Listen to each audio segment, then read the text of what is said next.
Salut mes amis des champis, dans cette vidéo je vous partage les secrets du champignon de l'immortalité ou reishi ou Ganoderma lucidum. Alors d'où vient le surnom extraordinaire de ce champignon? Est-ce qu'il y a des mythes et légendes autour du reishi? Quel est l'état de la recherche scientifique sur le champignon? Est-ce que oui ou non il est bon pour la santé? Et quels sont les différents usages? C'est ce que vous allez découvrir dans cette vidéo.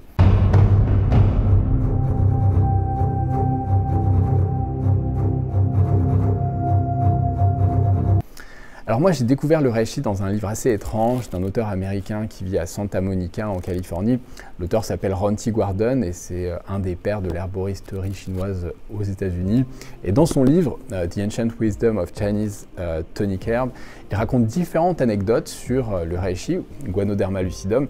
Il raconte qu'il était autrefois réservé à l'empereur de Chine pour augmenter sa longévité, qu'il était aussi utilisé dans des pratiques de santé taoïste, dans des pratiques de méditation notamment pour apaiser l'esprit. Et j'ai trouvé ça absolument fascinant comme anecdote et je me suis demandé si ça relevait du mythe ou de la réalité. Et en creusant, en faisant des recherches, je me suis aperçu qu'en réalité ce champignon était au cœur du système de santé chinois. Il appartient à la pharmacopée chinoise depuis au moins le XIIIe siècle sous la dynastie des Yuan.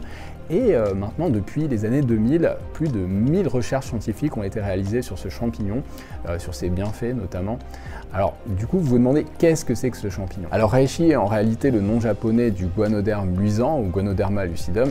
Ganoderma vient du grec ganos qui signifie brillant et derma la peau. Cela fait référence à l'aspect brillant, voire laqué du reishi. Et bien que le reishi soit un nom japonais, vous ne le trouvez pas uniquement au Japon. Vous pouvez le trouver dans tout l'hémisphère nord, il pousse souvent sous les feuillus. Il a une couleur rouge sang et une marque de croissance blanc crème. Il appartient à la famille des polypores, ça veut dire qu'il ne possède pas de lamelles comme la plupart des champignons, mais il libère plutôt ses spores à travers de petits pores situés sous le chapeau. Le reishi est non comestible en raison de sa dureté et de son amertume. En revanche, c'est un excellent champignon médicinal. Il est même la star de la médecine traditionnelle chinoise. Il est cité pour la première fois dans un ancien traité d'herboristerie, le Shennong Bensao, ou traité de la matière médicale. L'auteur présumé, Shennong, est considéré comme un héros civilisateur de la Chine. C'est un personnage mythique qui, soi-disant, avait l'habitude de goûter les plantes et de les classer selon leur nature et leur saveur. Et le reishi, d'après lui, appartenait à la catégorie des toniques supérieurs. C'était le roi des herbes.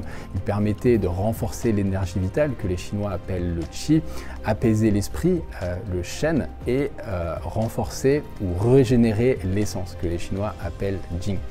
Et selon de nombreuses anecdotes, ce champignon était réservé à l'empereur de Chine pour renforcer sa longévité.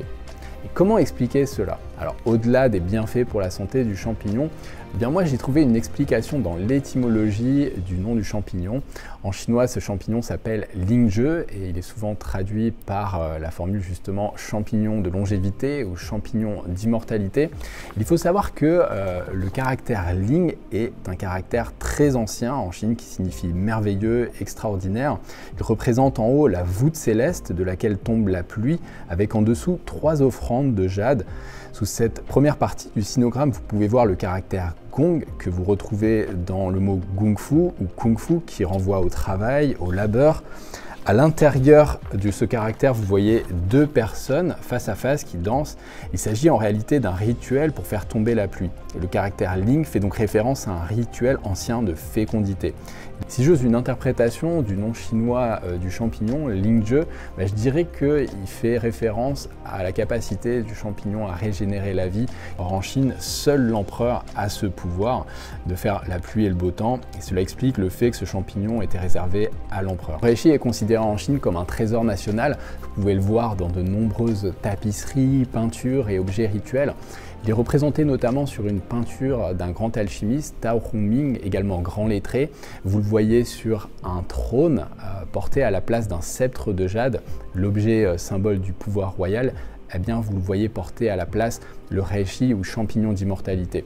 Et d'après ce grand lettré, le reishi était considéré comme un grand protecteur. Il permettait de protéger physiquement, mentalement et même spirituellement. La cueillette du champignon d'immortalité est aussi un thème récurrent de la peinture traditionnelle chinoise. Vous pouvez le voir notamment dans une peinture du peintre Lu Zhe de la dynastie Ming, dans lequel un lettré part dans les montagnes mythiques de Kunlun, la demeure des immortels, cueillir justement ce champignon d'immortalité. Mais est-ce que toutes ces histoires relèvent du mythe ou de la réalité? Est-ce que le reishi est bon ou non pour la santé?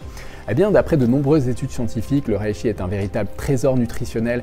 Il contient une grande quantité de vitamines du groupe B, du groupe C, ainsi que de nombreux minéraux, zinc, fer, potassium, magnésium. Il possède aussi de nombreux principes actifs. Il contient une centaine de polysaccharides de la famille des bêta-glucanes qui favorisent la production de cellules immunitaires. Il contient également une centaine de terpènes, qui sont des principes actifs qui ont notamment un rôle antiviral et qui aident à la régulation du cholestérol. Mais c'est pas tout, le reishi possède aussi des stérols, dont l'ergostérol.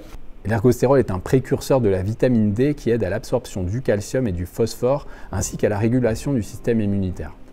Alors quels sont les bienfaits du reishi? Eh bien depuis une vingtaine d'années, près de 1000 études scientifiques ont découvert que ce champignon était un stimulant immunitaire.